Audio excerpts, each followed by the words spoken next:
Կրթվենք ձեր երեխաներին, սիրելի հետևորդներ, սիրելի հայ կանայք, երբեմն շատ եք չարանում, համացանցում այնպիսի գրառումներ եմ նայում, ես ասում եմ, միթե այդ կինը մայր է, երեխա է ծնել, միթե կարելի է այդ բառապաշարով ներկանալ, երբեմն այնպիսի, գիտեք, տղամարդը այդպիսի բառամթերք չի օգտագործի, ուզում եմ, որ մեր հայրերը… Հայ տղամարդու կերպարը բավականին բարոյական է, տիկին Գայանը։ Բավականին բարոյական է։ Կնոջ կերպարն էլ է բարոյական, ամբողջ աշխարհում հայ կնոջ կերպարը, առաքինի կնոջ կերպարը, որ ամբողջ աշխարհը վերցրել այսպես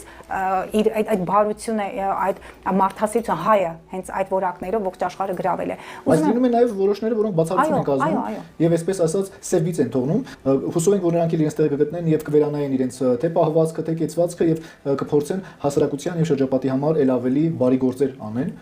որովհետեւ դա շատ ուսուցողական է։ Որտեւ երկու գործերն են ըստ երևույթին, բարությունն էլ, չարությունը երկուսն են, այդ իրար հետ գնում են, հա, այդ երկու,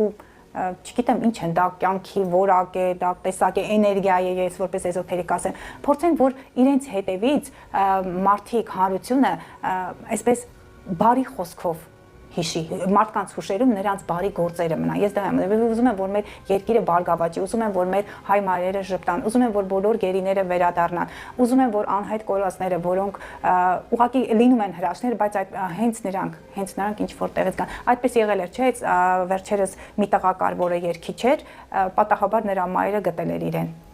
Կարծեմ խնամքի կենտրոնից նրա մայրը տասնյակ երեխաներ, մի տասնյակից ավել երեխաներ էր որդեգրել, խորթ մայրը, իսկական մայրը գտել էր, մայրն ու հայրը գտել էր եւ շատ եմ ցանկանում, որ հենց այդպիսի հրաշք լինի։ Գայանը խնդրում պատասխանել, ինչպես կարելի է մտքերը ճիշտ կառավարել եւ բացասականը մի կողմ դնել եւ ել ավելի դրականով լցվել, ասում են, չէ, ինչքան լավի մասին ես մտածում, դրականի, գեղեցիկի մասին, քո կյանքը ել ավելի է փորձում երկրաչափական պրոգրեսիայով լավանալ։ Քանի որ վատ մտքերը տեղի են ունենում, մարդուն հալածում են, մարդը զրկանքների մեջ է լինում եւ այդ շրջափակման մեջ բացասականի չի կարողանում իր հետագա կյանքը դասավորել։ Այնինչ դրական լույսերը մարդու միտքը փայլեցնում են եւ մարդը իր արարքների եւ գործողությունների մեջ ել ավելի է կարողանում ստեղծագործել եւ առաջ գնալ։ Դուք ունեք որևէ բանաձև տխուր եւ վշտակից մարդուն, ծանր կորուստներով մարդուն ինչ որ ձևով այդ ճանապարհի մեջ դնել։ Միևնույն է, կյանքում միշտ ասում եմ, երբ որ ինձ դիմում են, լացում են, անելանելի վիճակում են իրենց չափանիշով, հա, միշտ ասում եմ, որ անելանելի վիճակը միայն այն է, երբ մարդը այլևս չի ապրում, որ նրա ներկայությունը այլևս չեն կարող զգալ հարազատները։